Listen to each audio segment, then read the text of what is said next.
Hello there, my name is Mr. Hall. I'm one of the assistant head teachers here at Beacon, and this video is to help explain about the GCSE indicator grades, which you should have seen on a sheet of paper and will also be attached to Edulink very shortly for you. So these indicator grades are produced from a national database, and they're trying to give just that. They're trying to be an indication of what is possible for your son or daughter to achieve. So they start from looking at a database that has all of the Year 11 GCSE grades in it. So the data we get this from is from the 2019 GCSE results, so a year ago. And there's around 500,000 GCSE students that summer. So it has all of their results in, and it has some of the information about where they came from, what happened before that. So it knows the primary school they were at, it knows their Key Stage 2 results, it knows the secondary school that they went to. It knows those kind of things about them, and that helps to narrow down where makes sense. So what we're trying to look for here is students, the phrase we use is students like you in a school like ours. And so what we're saying is that we're not just kind of looking in that 500,000, but we're looking in the small group who've got SAT scores, very, very similar SAT scores at the end of Key Stage 2, who went through the same kind of secondary school like us. So if we've not said this particularly recently, then you need to know that Beacon is in the top 5%. So we're looking at students who've gone through their secondary school experience in a school in the top 5%. So that's what it knows about them. It knows their SAT data, it knows their gender, their month of birth, it knows they came from a school like Beacon. All of those things help to make a student like you. And we look and see what GCSE grade those kind of students got. And you'll see in a minute that students like that get a range of different GCSE grades. It's not true to say that your Year 6 data predicts exactly what you should get. It predicts within a range, and it doesn't take account of how well the students have done at Beacon so far. It doesn't take account of their attendance. It doesn't take account of their attitude to work and their attitude at home. So you'll be able to see, when we look at the range of GCSE grades, you'll be able to see why some students do better than the indicator and some students do worse. Now, when we publish it to you, it's really hard to publish the range. So what we'll do is we'll give you one indicator grade. And it's easy when you see that to think that this is saying that every student who left primary school, like your son or daughter, who came to a school in the top 5% like Beacon, that all of those got a grade 7. So it's easy to picture this looking like this. This is what those students got. But actually it looks more like this. The students got a range of grades, somewhere between a 5 and a 9. Okay, on average, they got a 7. So we'll say their indicator should be a 7. It's quite hard to present this. The best way we've found is to present it as a graph. So here's the graph for this student, and here's these range of results. And you can see the same thing as you could see on the table on the top. That some of the students got a 5, quite a lot more got a 6, lots got a 7, quite a lot got an 8, and quite a lot even got a 9. So what is it that makes the difference between those, or all those things that this database doesn't see?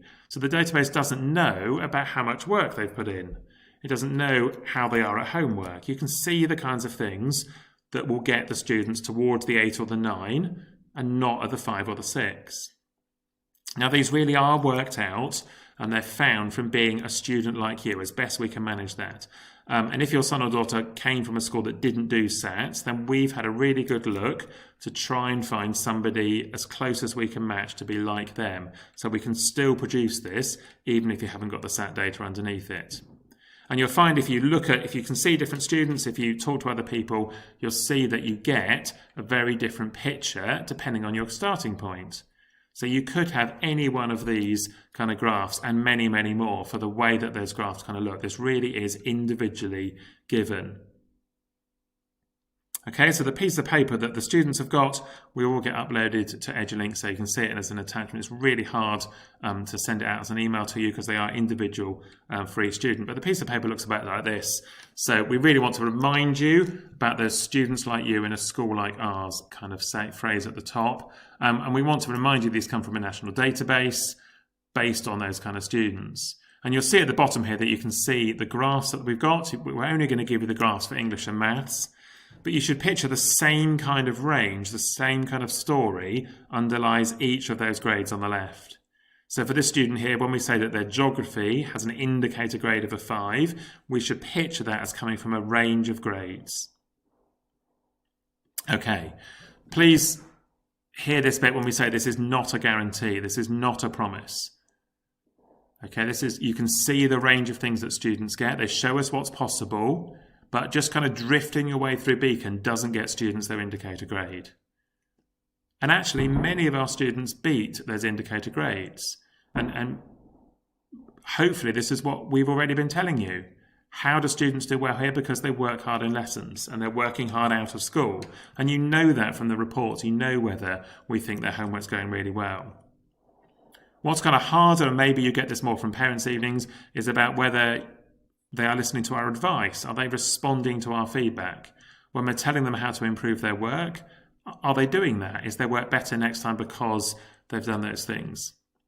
And the students who exceed their indicator grades because they make a really good use of the opportunities that are presented to them. So when there's something they can do that will help, they pick us up on that and they use that. So we want to think about that kind of graph. And this is, again, what we've said to the students today. You know, we'd be very happy for you to get to your indicator. That's great. We really want to think about what you're avoiding. What is it you're not doing so you don't slip back? So if we are having conversations about homework that's not being done well enough, it's because we don't want the students to end up down here. We don't want them to get a 5 if they could get a 7. We don't want them to get a 6 if they could get a 7. So if there's things we can do that will help push them on, then we'd love to make that happen. And of course, we don't want to stop. We don't want to put a ceiling on this and say a 7's perfectly good enough. If it's feasible to help the students towards an 8 and a 9, then of course we will do. We really want to push on. We do want students to aim high, and we're hoping the students are talking to the teachers about those grades. And when you get that first kind of tracking, so that the students know what it is they have to do. How do I get to their indicator? And if they're already there, okay, what's the next step? How do I turn that 7 into an 8? It's not a sprint. You know, this is only the second term of year 10. There's a long way to go, but it's setting all those good habits in place so that you end up as high a grade as we can manage. So please get in touch. If this has prompted you to have more questions, please get in touch. We're happy to explain further what this means and where we go from here. Thank you.